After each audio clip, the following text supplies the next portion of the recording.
Hello guys, I hope you all are doing good. So now in this video we are going to start the chapter 14 of your class 12th NIUS Political Science. ठीक है, इसमें हम जो chapter 14 है उसको start करने वाले हैं and this video we are going to learn about the state legislature and its functions and its powers and all the things regarding the state legislature. ठीक है, तो इस वीडियो को एंड तक जरूर देखिएगा. You are going to get a lot of information regarding the state legislature. Now, I have already completed the chapter number 16 and 26. Now, if you haven't watched that particular video, you can go to the channel and watch the videos regarding the chapter 16, because I feel that most of the students find this particular chapter very difficult in terms of understanding the terms and all and the functions of the various bodies of the local government. Okay, so therefore I have made that particular video in a simple way and I have made you understand through that particular video. ठीक है, आप जा सकते हैं और उसको watch कर सकते हैं. तो चलिए चालू करते हैं वीडियो को without wasting time. I welcome you all to the channel. I am your friend Arun Shamu.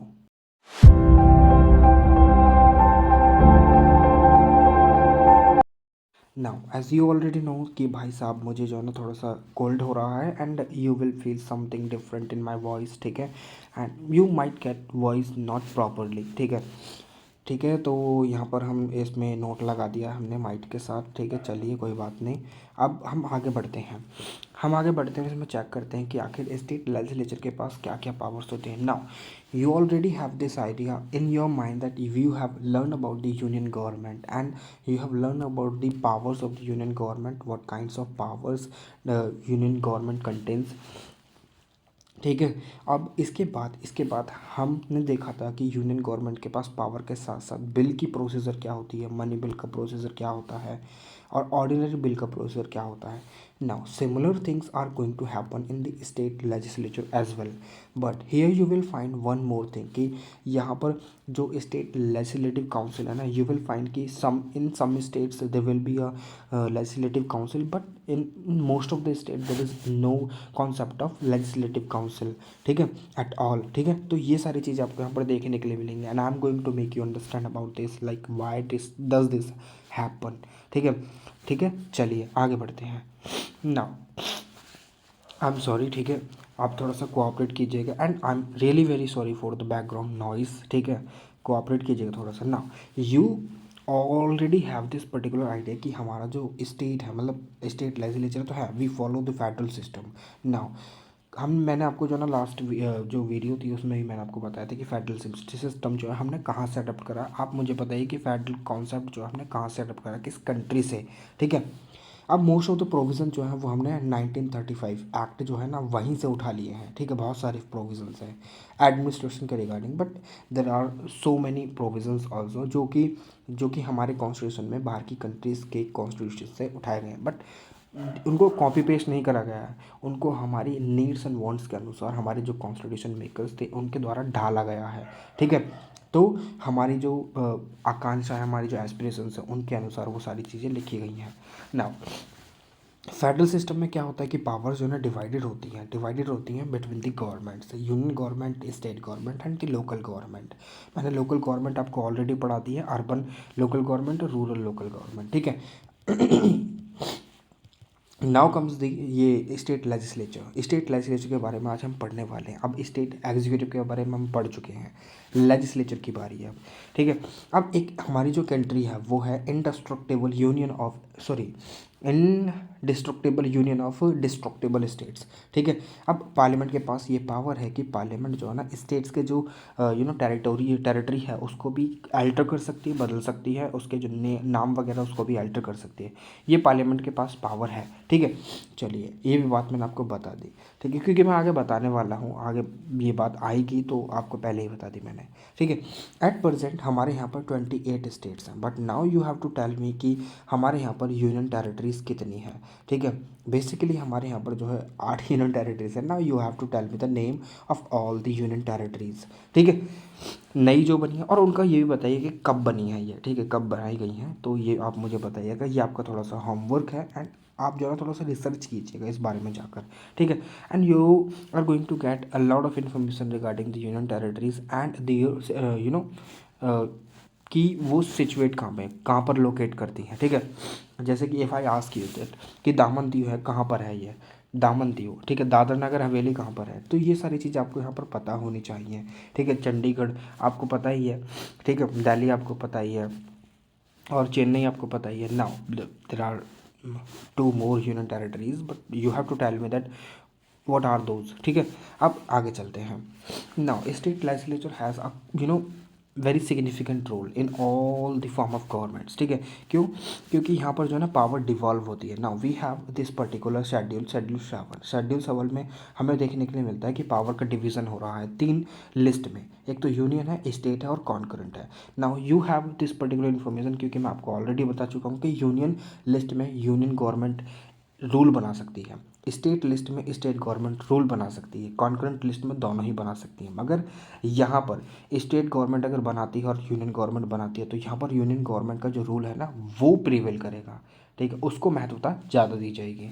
अब स्टेट गवर्नमेंट जो है, स्टेट गवर्नमेंट की लिस्ट में यूनियन गवर्नमेंट रूल बना सकती है। कब? काफ़ी सारी सिचुएशंस ऐसी पड़ती हैं जहाँ पर जब यूनियन गवर्नमेंट के पास ये पावर आ जाती है कि वो स्टेट लिस्ट में कहीं ना कहीं उसमें कहीं ना कहीं एंटर कर जाती है, फिर उसके बाद उन सब्जेक्ट्स पर भी रूल बनाना चालू कर देती है। कब? एक तो एमरजेंसी प्रेसिडेंट रूल, और जब राज्यसभा में कोई एक रेजोल्यूशन लेकर आया जाता है कि हाँ एक पर्टिकुलर सब्जेक्ट और इस पर कुछ स्टेट्स अपनी रजामंदी दिखाते हैं कि हाँ इस पर्टिकुलर सब्जेक्ट्स पर यूनियन गवर्नमेंट के द्वारा रूल बनाया जाना चाहिए, तब स्टेट गवर्नमेंट के सब्जेक्ट्स पर कहीं ना कहीं रूल बनाया जाता है।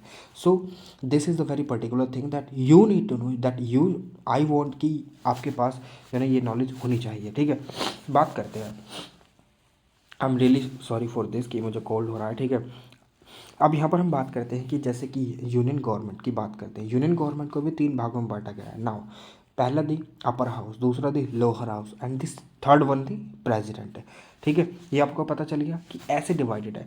President is an integral part of the union government, ठीक है, पार्लियामेंट का पार्ट है ये, ठीक है। ऐसे ही यहाँ पर यूनियन गवर्नमेंट जो है लेजिस्लेचर की हम बात करें स्टेट लेजिस्लेचर की, तो स्टेट लेजिस्लेचर के 3 पार्ट हैं, ठीक है।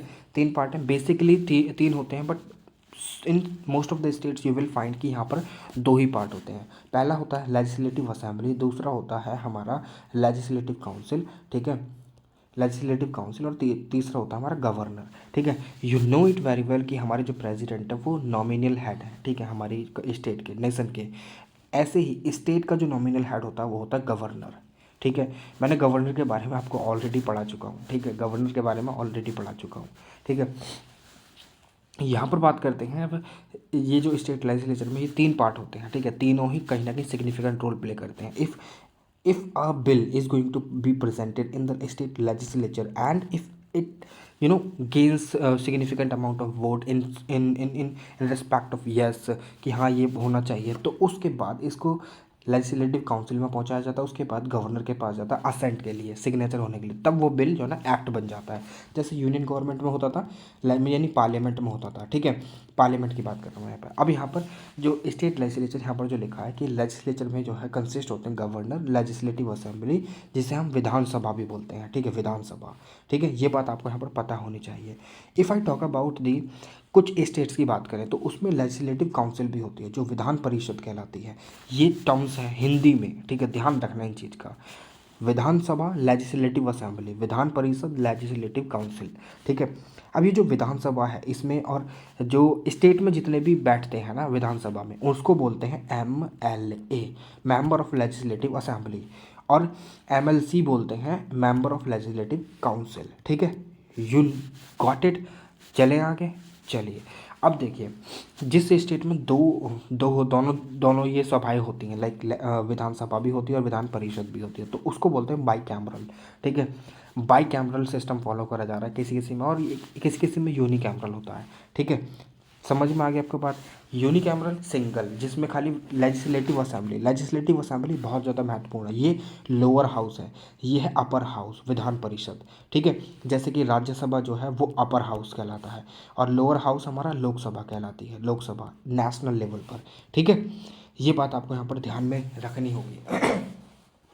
Now if I talk about the 5 states, देखिए आपको मुझे अब ये बताना है कि देखिए यहाँ पर लिख रहा है 5 states have the bicameral legislature. Now you have to tell me how many states in India does have do have the bicameral legislature. ठीक है, ये आपको मुझे बताना है कि किन किन स्टेट्स में और कितने स्टेट ऐसे हैं जहाँ जहाँ पर हमें बाई कैमरल लेजिस्लेचर या लेजिस्लेटिव जो प्रोसेस है देखने के लिए मिलती है। ठीक है, आपको ये मुझे बताना है नीचे कमेंट बॉक्स में कमेंट कर कर। ठीक है, वैसे तो आपको आगे नाम देखने के लिए मिल जाएंगे। अभी हम विधानसभा के बारे में बात करते हैं, लेजिस्लेटिव असेंबली के बारे में।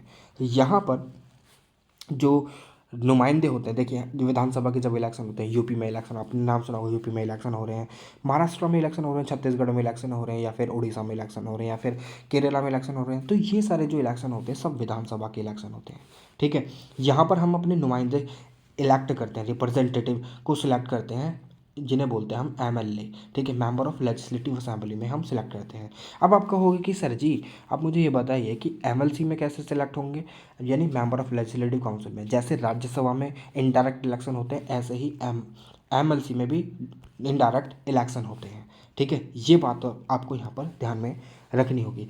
एक और चीज़ यहाँ पर मैं आपको बता दूँ कि देखिए, जिन स्टेट के पास ज़्यादा मतलब पॉपुलेशन है और उनके पास ज़्यादा पैसा है, तो वो अफोर्ड कर सकते हैं कि एमएलसी को अपने स्टेट में कॉन्स्टिट्यूट करना। ठीक है, MLC member of legislative council, तो वो कर सकते हैं।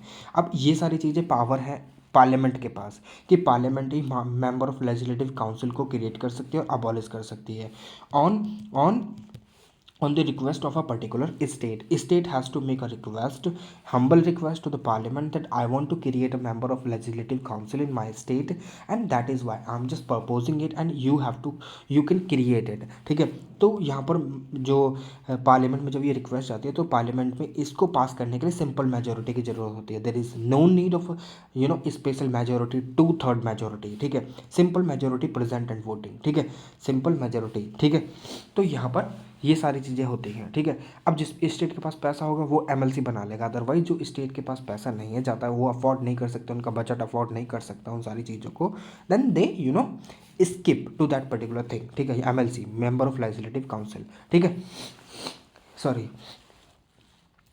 सॉरी अब यहाँ पर हम बात करते हैं the members of the Vidhan Sabha directly elected by the people on the basis of universal adult franchise. मैंने आपको बताया पिछली वीडियो में, जब मैंने आपको बताया यूनिवर्सल एडल्ट फ्रेंचाइज क्या होता है, आप मुझे बताइए अब क्या होता है। ठीक है, they are elected directly by all the adult registered as voter in the state. ठीक है, अब यहाँ पर जो भी 18 साल से ऊपर का वो वोट देगा। ठीक है, अब हम अपने जो नुमाइंदे हैं उनको इलेक्ट करेंगे कि एक कॉन्स्टिट्यूंसी से स्टेट को कॉन्स्टिट्यूंसी में बराबर भागों में बांटा जाता है ताकि पॉपुलेशन एक ही हो। ठीक है, हर कॉन्स्टिट्यूंसी की जो पॉपुलेशन का नंबर होगा वो सेम ही होगा, तो इसीलिए इक्वल अमाउंट में बांटा जाता है और उसी हिसाब से सीट्स डिसाइड होती हैं। तो हम अपने नुमाइंदे एक पर्टिकुलर कॉन्स्टिट्यूंसी से इलेक्ट करते हैं and they represent ourselves, they represent our view, our point of view, our opinion, कि हम ये चाहते हैं कहाँ पर, स्टेट की मेंबर ऑफ लेजिस्लेटिव असेंबली में। ठीक है, इसीलिए they are called member of legislative assembly. ठीक है, तो ये चीज़ आपको यहाँ पर ध्यान रखनी पड़ेगी हमेशा। ठीक है, अब ये जब इलेक्ट हो जाते हैं then they they present our views, कि हम क्या चाहते हैं, हमारी कॉन्स्टिट्यूशन में क्या प्रॉब्लम है, ये वो वगैरह वगैरह। ठीक है, तो इस तरीके से सारी चीज़ें चलती हैं। ठीक है, यही लिखा है यहाँ पर। अब यहाँ पर कुछ सीटें जो है रिजर्व होती हैं, जैसे कि शेड्यूल कास्ट के लिए, शेड्यूल ट्राइब्स के लिए। ठीक है, कुछ ऐसे स्टेट हैं जैसे कि आसाम हो गया, मेघालय हो गया, मिजोरम हो गया, मणिपुर हो गया, नागालैंड, त्रिपुरा। ठीक है, और आपका अरुणाचल प्रदेश हो गया और सिक्किम हो गया। कुछ ये ऐसे स्टेट हैं जहाँ पर जो है सारे के सारे जो सीटें होती हैं वो शेड्यूल ट्राइब्स के लिए ही कहीं ना कहीं रिजर्व होती हैं। ठीक है, तो वो चीज़ें अलग हैं। ठीक है, और कुछ वीकर सेक्शन के लिए भी यहाँ पर हो सकता है। ठीक है, ये चीज़ आपको यहाँ पर समझनी होगी और समझने का पढ़ लीजिएगा, सारी चीज़ें यहाँ पर लिखी हुई हैं। ठीक है, चले आगे। चलिए अब बात करते हैं कि अगर किसी बंदे को एमएलए बनना है कि हमारे चाचा विधायक हैं, विधायक जो होते हैं ना, विधायक उनको बोलते हैं एमएलए, कि हमारे चाचा विधायक हैं, हमारे पापा विधायक हैं, हमारे दादा विधायक हैं, ये वो वगैरह वगैरह। अब यहाँ पर ये सारी चीज़ें होती हैं, तो अगर उसको बनना है तो क्या ज़रूरी है। पहली बात, सिटीज़न ऑफ इंडिया का होना चाहिए, इंडिया का सिटीज़न होना चाहिए, 25 साल की उम्र होनी चाहिए, और उस स्टेट में जहाँ से वो एमएलए के लिए टिकट लिया उसने और कॉन्टेस्ट करना चाहता है इलेक्शन, तो वो वहाँ पर वोटर होना चाहिए। ठीक है, वोटर होना चाहिए, उस स्टेट में वोट देना चाहिए वो। ठीक है, अब वो कोई ऑफिस ऑफ प्रॉफिट कहीं ना कहीं उसका वो नहीं हो, मतलब मेंबर ना हो, कि वो कोई एक ऑफिस है उसने वो होल्ड कर रखा है और ऐसा ऑफिस ऑफ प्रॉफिट, लेकिन अगर वो एमएलए बन जाता है, कभी एमएलए बन जाता है एंड गवर्नमेंट चेक नहीं करती है कि हाँ इसके पर ये कोई ऑफिस भी ओन करता है नहीं करता है, और ये अब उस एमएलए बनने के बाद अपनी पावर का गलत इस्तेमाल करता है अपने लिए, तो ये ऑफिस ऑफ प्रॉफिट हो गया ना। उस ऑफिस जहाँ पर वो बैठा है उसकी जो रिक्वायरमेंट्स हैं वो अपनी जो सरकार के पैसे से पूरी कर रहा है, तो इसको बोलते हैं ऑफिस ऑफ प्रॉफिट। ठीक है, ये बात आपको यहाँ पर समझनी होगी। ठीक है, और कोई भी ये एक ऐसा बंदा नहीं होना चाहिए जो सिविल सर्वेंट हो, गवर्नमेंट सर्वेंट हो, ठीक है, वो एमएलए नहीं बन सकता। ठीक है, सिंपल सी बात। ठीक है, अब यहाँ पर एक और चीज़, the number of Vidhan Sabha member can not be more than 500, 500 से ज़्यादा नहीं हो सकते किसी भी स्टेट में, और 60 से कम नहीं हो सकते एक्सेप्ट सर्टेन स्टेट्स, जैसे कि सिक्किम हो गया, सिक्किम में 32 है शायद। ठीक है, अब गोवा में 40 हैं, और वहीं पर अलग जो स्टेट्स हैं वहाँ पर किसी किसी में 36 भी हैं। ठीक है, तो ये सारी चीज़ें चलती रहती हैं। अब हाईएस्ट जो सीट है वो उत्तर प्रदेश में दिखाई गई है 403। ठीक है, तो ये सारी चीज़ें आपको यहाँ पर समझनी होंगी। ठीक है, समझने की आपको जान लीजिए, ये सारी चीज़ें बहुत ज़्यादा ज़रूरी हैं। ठीक है, विधानसभा 5 साल के लिए कॉन्स्टिट्यूट होती है, मगर अगर इससे पहले क्या होता है कि एक नो कॉन्फिडेंस मोशन भी होती है, उसको जो लेकर आया जाता है वो प्राइवेट मेंबर्स के, अपोजिशन पार्टी के द्वारा लेकर आया जाता है। ये देखने के लिए कि जो जो रूलिंग गवर्नमेंट है, जो स्टेट में रूलिंग गवर्नमेंट है, क्या उसके पास फुल मैच्योरिटी है कि वो पावर में बनी रहे, तो उस चीज़ को चेक करने के लिए अगर वो मोशन पास हो जाती है तो गवर्नमेंट जो उस स्टेट में बनी हुई है उसको रिज़ाइन करना पड़ता है। ठीक है, और वो डिज़ोल्व हो जाती है। गवर्नर जब डिज़ोल्व कर देता है तो उसके बाद वो एक ऐसी गवर्नमेंट चाहेगा, कोलिशन गवर्नमेंट हो या फिर कोई भी ऐसी गवर्नमेंट हो जिससे कि वो जो है ना उस जो वैकेंसी उसको फिलअप कर सके चीफ मिनिस्टर की। ठीक है, तो ये सारी चीज़ें भी होती हैं, 5 साल की होती है, मगर ये गवर्नर जो है डिसॉल्व कर सकता है। अब ये गवर्नर जो है कब डिसॉल्व कर सकता है, अगर मान लीजिए कि जो चीफ मिनिस्टर है उसकी डेथ हो जाती है। ठीक है, डेथ हो जाती है या कुछ भी हो जाता है उसको, मत वो है ही नहीं दुनिया में, तो उसकी बात ये है कि उस समय पर पूरी की पूरी असेंबली, पूरे के पूरे काउंसिल ऑफ मिनिस्टर जितने भी हैं स्टेट में, सबको रिज़ाइन करना पड़ेगा। ठीक है, पूरी की पूरी जो असेंबली डिसॉल्व हो जाएगी, उसके बाद नए इलेक्शन होंगे। अगर गवर्नर अपनी डिस्क्रिशनरी पावर यूज़ करने के बाद चाहता है कि फॉर द टाइमिंग इसमें प्रेसिडेंट रूल लगा दिया जाए टू मेंटेन और manage all the affairs of the state, तो वो कर सकता है, उसके पास ये डिस्क्रिशनरी पावर है। ठीक है, ये चीज़ आपको यहाँ पर पता होनी चाहिए। अब अगर मान लीजिए कि गवर्नर ये विचार, मैंने आपको जब गवर्नर पढ़ा था बारे में मैंने आपको बताया था कि उसके पास डिस्क्रिशनरी पावर भी, वो अपना दिमाग यूज़ करने के बाद वो चाह सकता है, वो बता सकता है यूनियन गवर्नमेंट से, ये कह सकता है कि now the state is not functioning according to the constitution and there is a failure of the constitution machinery in the state, and that is why I am recommending to the president that president rule should be impose in the state, and under article 365 it happens. ठीक है, ये president rule लगाया जा सकता है। ठीक है, और ये डिस्क्रिशनरी पावर है किसकी, गवर्नर की, and governor can do that. ठीक है, ये चीज़ आपको यहाँ पर पता होनी चाहिए। ठीक है, चलिए आगे चलते हैं। अब नेशनल इमरजेंसी के तहत, नेशनल इमरजेंसी, सपोज कि there is national emergency and there is a proclamation of national emergency in the country and any part of the country, and what happen कि एक पर्टिकुलर स्टेट है, उसका थोड़ा सा जो पार्ट है ना वो उस नेशनल इमरजेंसी के अंडर आ रहा है। National emergency can be proclaimed on the internal disturbances, जिसे हम बोलते हैं आर्म्ड रिबेलियन, पहले हुआ करता था, इंटरनल डिस्टर्बेंसेस हो गया वो, या फिर वो जो है इंटरनल एग्रेशन या फिर जो एक्सटर्नल वॉर के तौर पर भी लगाई जा सकती है। अगर वो किसी एक पर्टिकुलर स्टेट के कुछ पार्ट में भी आ रही है तो वहाँ पर जो है इमरजेंसी नहीं था, इमरजेंसी लग गई है, तो वहाँ पर सारी की सारी जो पावर है वो प्रेसिडेंट के पास आ जाएगी। ठीक है, प्रेसिडेंट अपने तौर पर किसी को भी वहाँ पर उस स्टेट की जो पावर है वो दे सकता है कि यहाँ पर सारे काम आसानी से होने चाहिए, चाहे फिर वो फिर गवर्नर ही क्यों ना हो, चाहे फिर वो सेंट्रल गवर्नमेंट ही क्यों ना हो।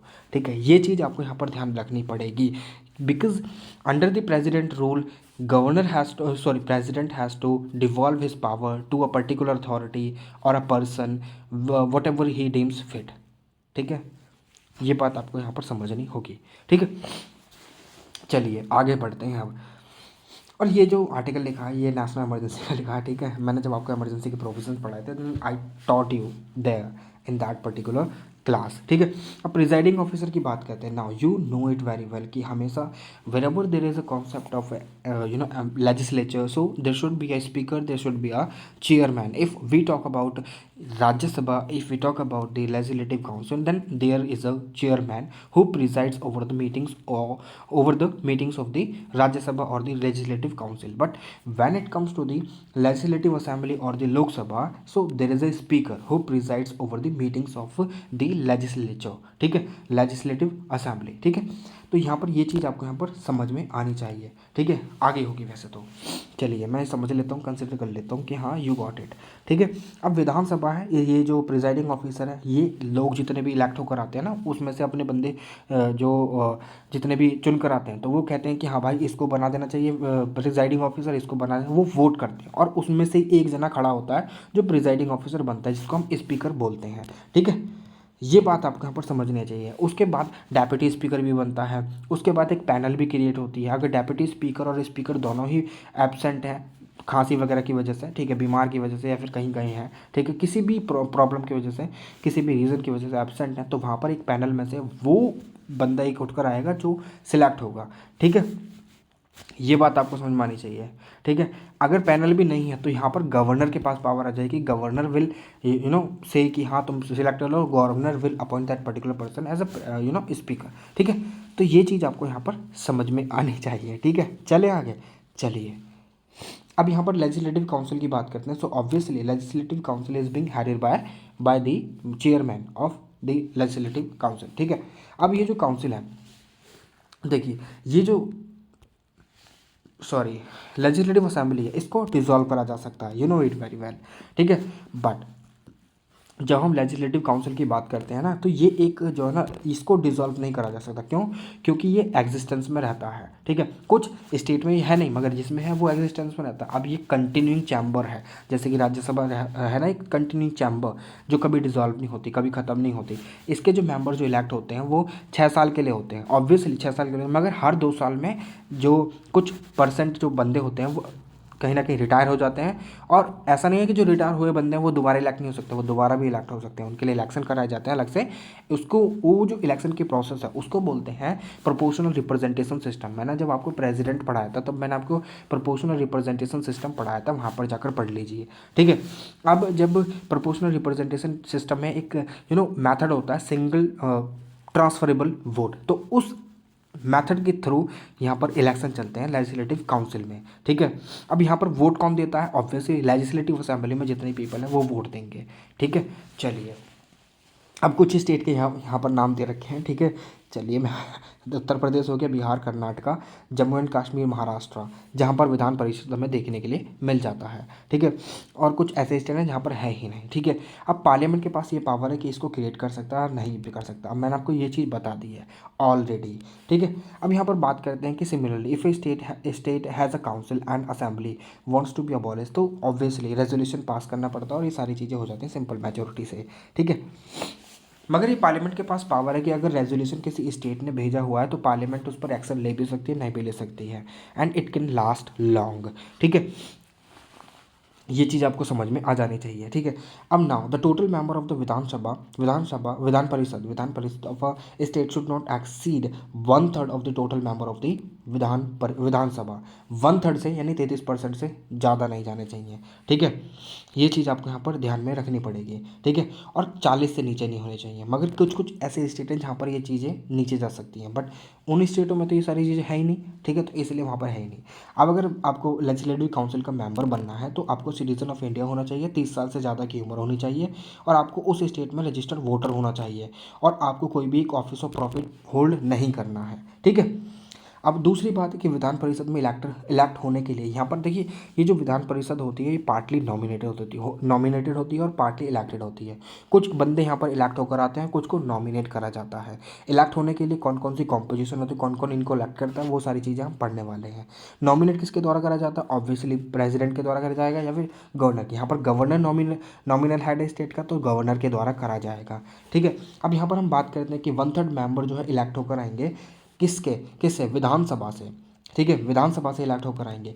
1/3 मेंबर जो होंगे वो इलेक्टोरेट, एक पर्टिकुलर सेपरेट इलेक्टोरेट होता है जहाँ पर म्यूनसिपैलिटीज़, डिस्ट्रिक्ट बोर्ड और लोकल बॉडीज़ वोट करती हैं और यहाँ से इलेक्ट होकर आते हैं। ठीक है, और 1/12 जो मेंबर हैं, यह ये कहीं ना कहीं जो स्टेट में ग्रेजुएट्स हैं ना, जिन्होंने 3 साल तक ग्रेजुएट करी है, ठीक है, और उनके पास डिग्री है, तो वो वोट करते हैं, वहाँ से इलेक्ट होकर आते हैं 1/12 मेंबर। ठीक है, किसके लिए? विधानसभा के लिए। ठीक है, 1/12 कहाँ से आएंगे? जो कि इलेक्टोरेट कंसिस्टिंग ऑफ टीचर्स एक सेपरेट इलेक्टोरेट है जहाँ पर टीचर्स वोट देंगे। ठीक है, जिन्होंने कहीं ना कहीं सेकेंडरी लेवल से ऊपर तक के लोगों को पढ़ाया है। ठीक है, तो वो यहाँ पर वोट देंगे और 1/12 मेंबर यहाँ से आएंगे, और जो रिमेनिंग होंगे सारे के सारे वो गवर्नर के द्वारा नॉमिनेट करे जाएंगे। ठीक है, अब ये जो चैम्बर है वो कभी डिसॉल्व नहीं होता। ठीक है, यहाँ इसका 6 ईयर है। ठीक है, 1/3 मेंबर जो होते हैं हर साल रिटायर होते हैं, हर 2 साल में रिटायर होते हैं, और ये री इलेक्शन के लिए भी एलिजिबल होते हैं। ठीक है, चले आगे, चलिए। ऑब्वियसली अगर वो रेजिग्नेशन देना चाहते हैं तो दे सकते हैं। ठीक है, तो वहाँ पर उनके लिए बाई इलेक्शन होते हैं। बाई इलेक्शन एक कॉन्सेप्ट है, अगर कोई भी एक vacancy in between of the completion year, जो 5 साल का टेन्योर होता है, उसमें अगर कोई भी बंदा जाता है, छोड़कर रिजाइन देता है और मरता है, तो वहाँ पर बाई इलेक्शन कंडक्ट कराए जाते हैं।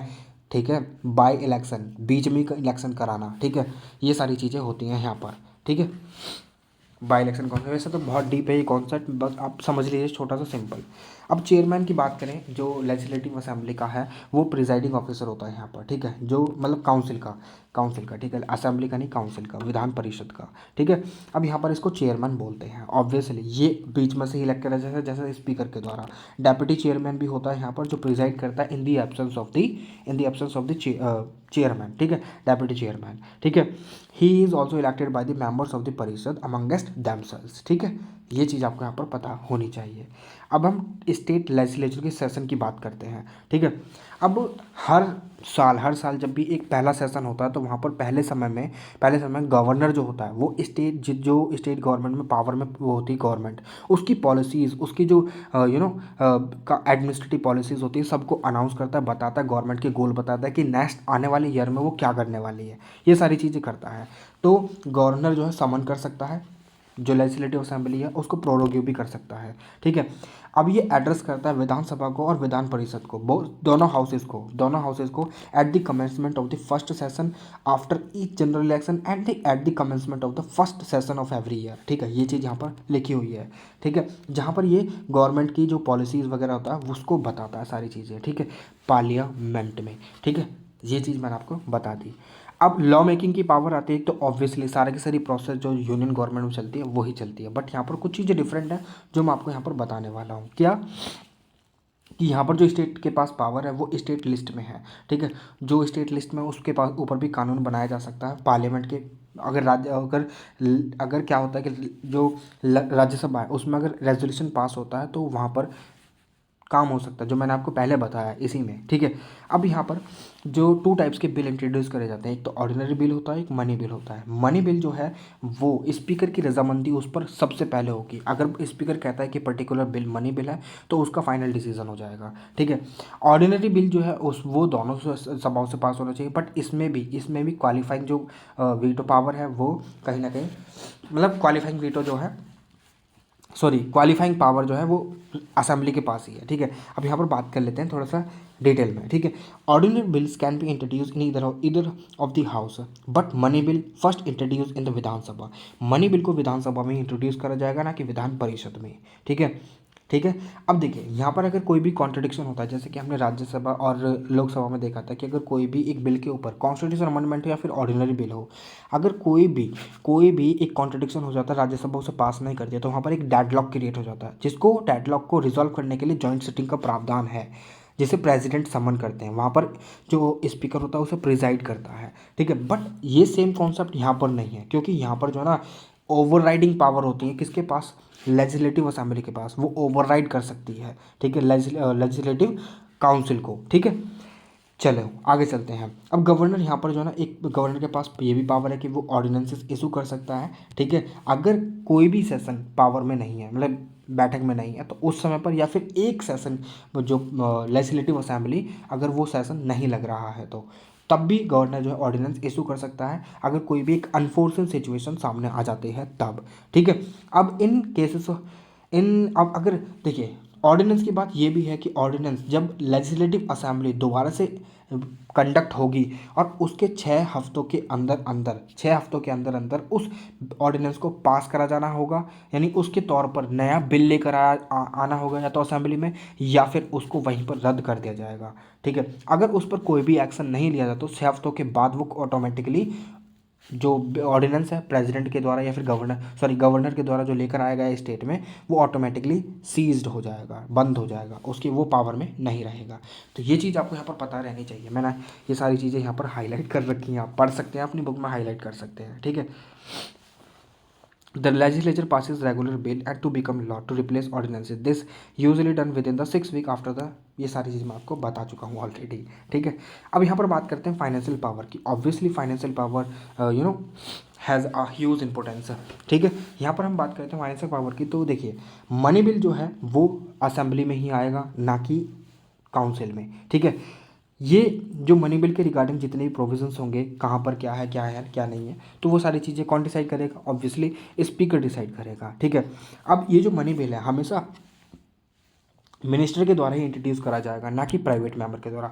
प्राइवेट मेंबर कौन होता है? कोई भी अपोजिशन का मेंबर। ठीक है, अगर वो इंट्रोड्यूस कर रहा है ना बिल, तो इसका मतलब जो गवर्नमेंट पावर में है उस वो कहीं ना कहीं अपनी एक मेजोरिटी इंजॉय नहीं कर पा रही है स्टेट में।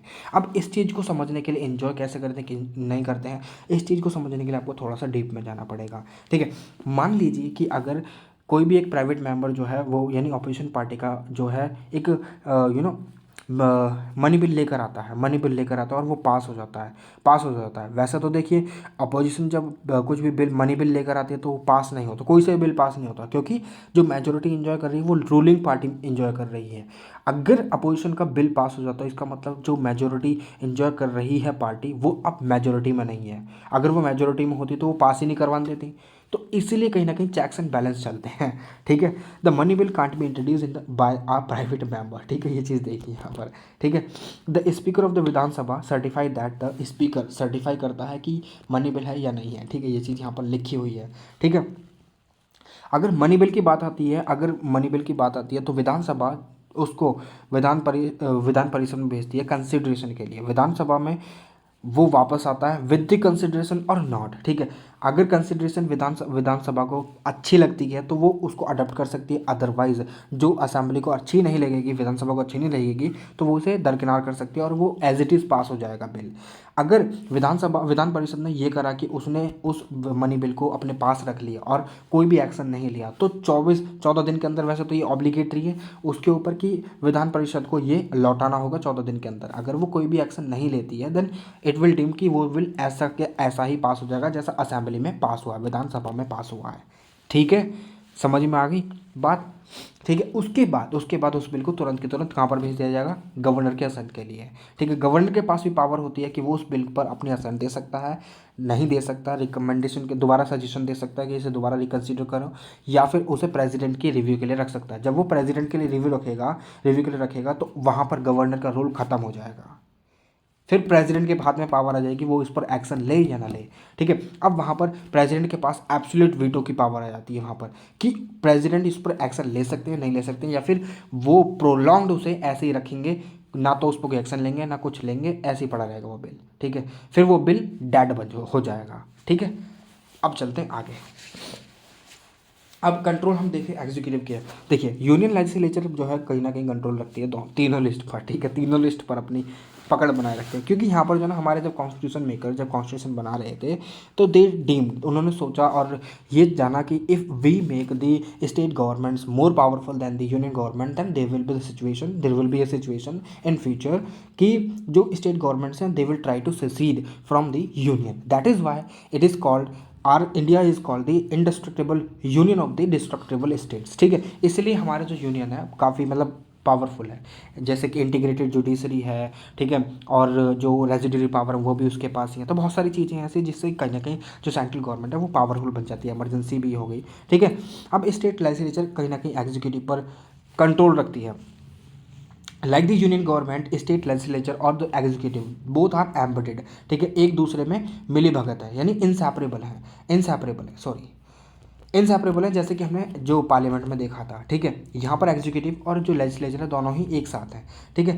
तो एग्जीक्यूटिव जो है वो कहाँ के लिए रिस्पॉन्सिबल है, ऑब्वियसली असेंबली के लिए। और जितने भी एग्जीक्यूटिव सॉरी लेजिस्लेचर है वो भी असेंबली के लिए रिस्पॉन्सिबल है, ठीक है। सॉरी, थोड़ा सा। अब council of minister is responsible to the Vidhan Sabha, ठीक है, Vidhan Sabha collectively and remains in office so long it enjoy the confidence. ये मैंने आपको बता दिया, अगर वो इन्जॉय करेंगे कॉन्फिडेंस तो वो कहीं ना कहीं रहेंगे भाई साहब, ठीक है। The council is removed if the Vidhan Sabha adopts a vote of no confidence, ठीक है, पास हो जाती है तो, ठीक है।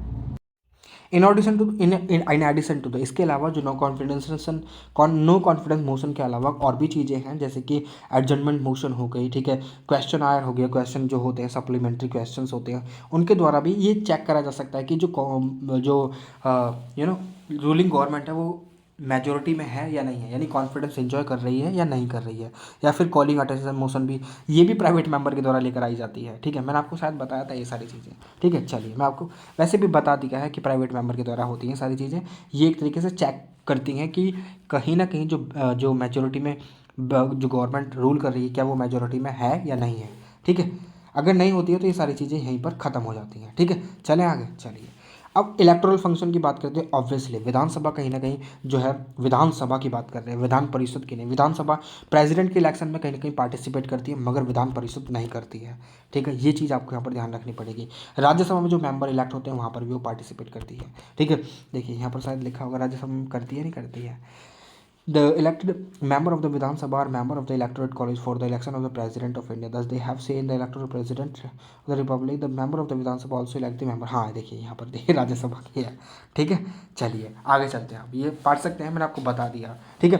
कॉन्स्टिट्यूशनल फंक्शन, फेडरल फंक्शन, जितने भी फेडरल सब्जेक्ट जितने भी होते हैं यहाँ पर देखिए। अगर देखिए यूनियन गवर्नमेंट कोई भी एक ऐसा लॉ लेकर आती है जिसमें वो फेडरल स्ट्रक्चर को कहीं ना कहीं टच कर रही है, जैसे कि जुडिशरी होगी, उसके जो फंक्शंस हैं उनको या तो एनलार्ज करना या फिर उन्हें कॉन्ट्रडिक्ट कर सॉरी क्या करते हैं उसे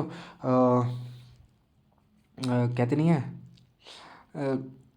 नैरो डाउन करना, ठीक है। नैरो को बोलते हैं बोलते हैं ये वर्ड भी जो है ना दिमाग में से जाते हैं, कॉन्ट्रैक्शन होता है शायद वो, हाँ कॉन्ट्रैक्ट करते हैं, ठीक है, कम करते हैं पावर को। तो यहाँ पर ये फेडरल कहीं ना कहीं स्ट्रक्चर टच हो जाती है, ठीक है।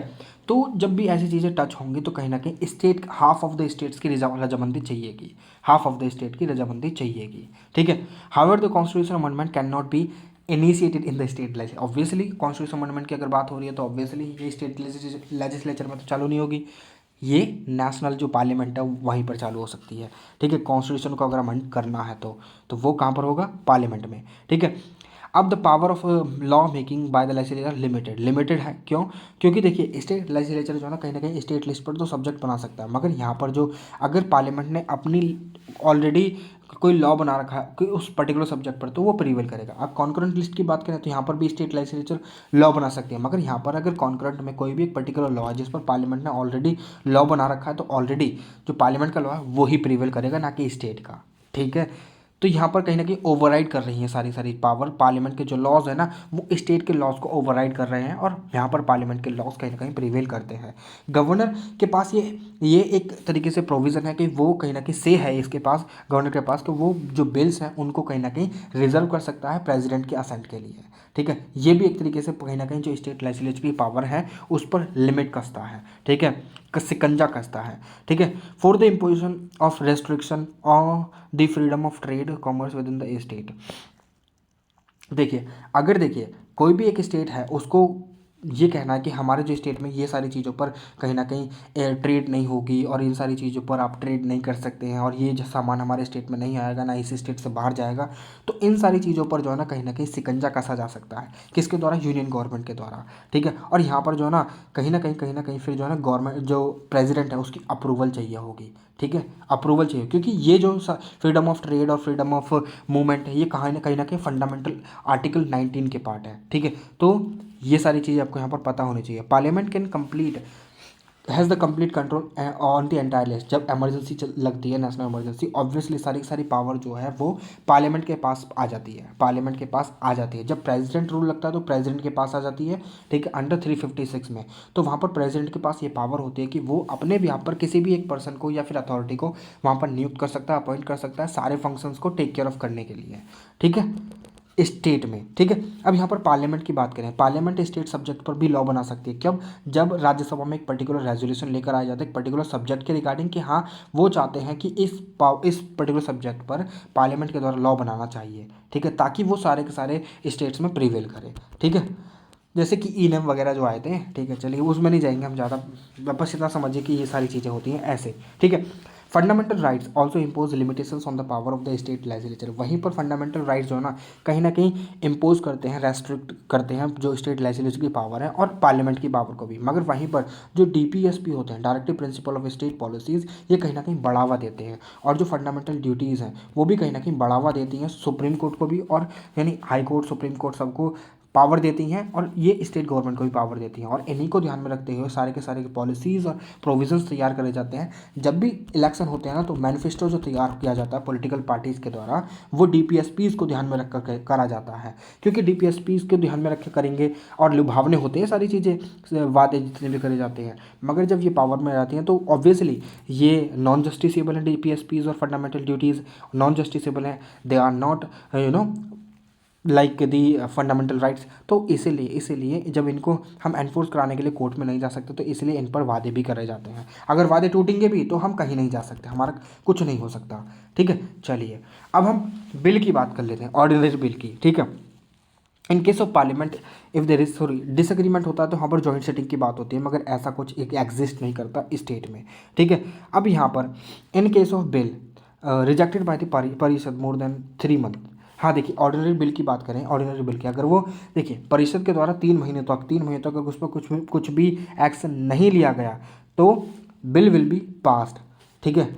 तो वो पास हो जाएगा एज इट इज़, जैसा विधानसभा ने पास करा है, ठीक है। अगर विधानसभा के पास उसने भेज दिया 3 महीने के बाद, या फिर 3 महीने के अंदर अंदर, 1 महीने के अंदर, कि हमारे ये सजेशंस है, और वहाँ पर विधानसभा ये कहती है कि भाई साहब हम तुम्हारे सजेशन से बिल्कुल भी सहमत नहीं हैं, और वो दोबारा उस बिल को विधान परिषद में भेजती है, और विधान परिषद के पास फिर ये ऑब्लिगेटरी हो जाएगा कि 1 मंथ के अंडर अंडर वो उसको दोबारा से सेंड करे, उस बिल पर अपनी जो भावनाएं हैं उसको व्यक्त करे, और उसके बाद उस बिल को सीधा गवर्नर के पास भेज दिया जाएगा असेंट के लिए, ठीक है। ये सारी चीज़ें यहाँ पर होती हैं। यानी इन टोटल अगर हम बात करें तो विधान परिषद के पास 4 महीने होते हैं एक बिल पर एक्शन लेने के लिए, ठीक है। अगर ऐसी चीज़ अगर नेशनल लेवल पर होती है तो वहाँ पर जॉइंट सेटिंग का प्रावधान होता है, ठीक है, जिसको प्रेसिडेंट समन करते हैं, ठीक है। समन करना मतलब बुलाना। अब मनी बिल की बात करें तो मनी बिल के ऊपर जो है ना विधान परिषद के पास 14 दिन होते हैं, 14 दिन के अंदर उसको कोई ना कोई डिसीजन लेना होता है, उसको वो कहीं ना कहीं सजेशन दे सकती है, ठीक है, मगर रिजेक्ट नहीं कर सकती, ये ध्यान रखिएगा। जैसे कि राज्यसभा में होता है, राज्यसभा सजेशन दे सकती है मगर रिजेक्ट नहीं कर सकती, Rajya Sabha has to give his assent, ठीक है। ये बात आपको ध्यान रखनी पड़ेगी, और फिर वो बिल सीधा गवर्नर के पास चला जाएगा और असेंट होने के लिए। अगर राज्यसभा पास भी करती है 14 दिन के अंदर, ठीक है, नहीं करती तो भी पास हो जाएगा और गवर्नर के पास चला जाएगा, ठीक है। चलो ये भी समझ में आ गया आपके बात। अब एग्जीक्यूटिव की बात करते हैं। काउंसिल ऑफ मिनिस्टर जो है वो रिस्पॉन्सिबल होते हैं स्टेट यानी विधानसभा के ऊपर रिस्पॉन्सिबल होते हैं। उनके द्वारा जितने भी एक्ट कर लिए जाते हैं, एक्शन करे जाते हैं, या फिर वो कुछ बोल रहे हैं, कुछ भी कह रहे हैं, तो वो सारी चीज़ें रिस्पॉन्सिबल होंगी विधानसभा की, ठीक है, विधानसभा की, ठीक है, जब तक वो कॉन्फिडेंस एंजॉय कर रहे हैं, ठीक है। चलिए आगे चलते हैं। इलेक्टोरल फंक्शन की बात करें तो विधान परिषद जो है वो प्रेसिडेंट के इलेक्शन में पार्ट नहीं करती है, मगर जब प्रेसिडेंट का इम्पीचमेंट होता है उसमें पार्ट लेती है, ठीक है। ये चीज़ आपको ध्यान रखनी पड़ेगी, ठीक है, मगर ये जब इलेक्शन होता है तब पार्टिसिपेट नहीं करती, ठीक है। It serves as a checks.